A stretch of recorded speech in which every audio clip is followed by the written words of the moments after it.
Let's talk about reverbs, and let's talk about more creative ways of mixing, because reverbs really invite to a lot of playfulness and experimentation. But more than that, there are also great tools for adding emotional impact and movement to a mix. So today, I want to give you 4 different ideas and some inspiration for how you can work with reverbs to make your tracks more interesting and to give them more movement. So here we go. Number 1, automation. And when I say automation, I mean a lot of different things. But first and foremost, volume automation. And that's all about emphasizing the reverb in different parts of the song.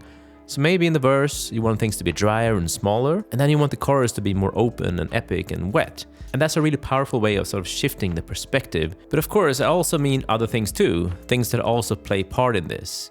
Like we have the decay time automation, or you can automate your EQ of the reverb, or even the width. You know, having the reverb narrower in the verse and wider in the chorus.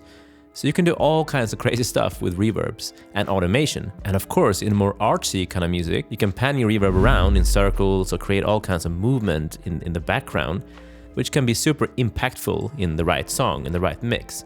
So I think the whole idea here is just to be creative and have fun with automation and reverbs. I think if one really wants to create some sort of emotional impact of the song, this can be one of the most powerful tools to use.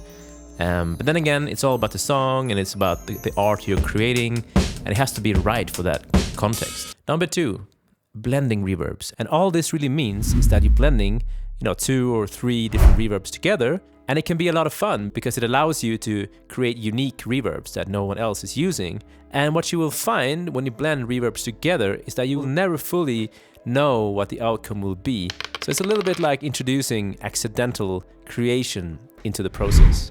And this is something I've experimented with a lot since around 2011 when I was mixing an album for a Mexican duo called Jesse and Joy. And Jesse, the guy in the band, he really wanted to go for a more Radiohead kind of sound.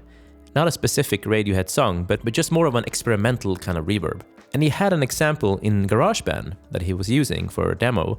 And I loved that reverb. It was really cool and funky and weird. But then I blended this together with a few high-endy kind of reverbs. And one of those reverbs was fed with a feedback type echo. And that's something I'll talk more about later in this video, so stay tuned for that. And putting them all together, this is what it sounded like.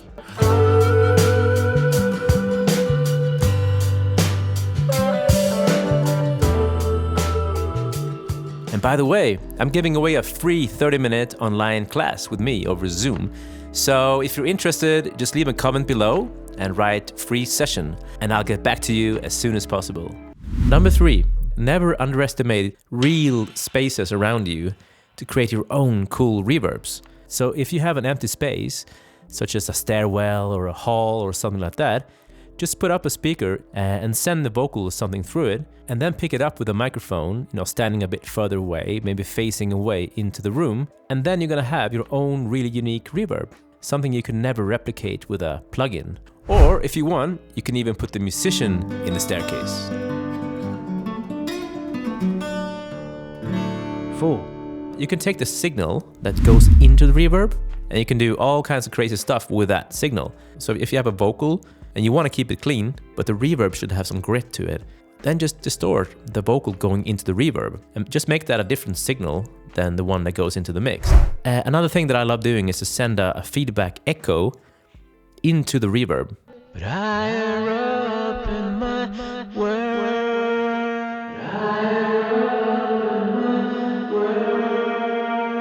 So as you can hear, the reverb still sounds like a reverb, but it gets a different texture from the echo going into it. And of course, everything I've said in this video depends on the song and the context, because we always have to do what's right for the song, and we have to tell the story, and we have to sort of reinforce the emotion of that track we're mixing.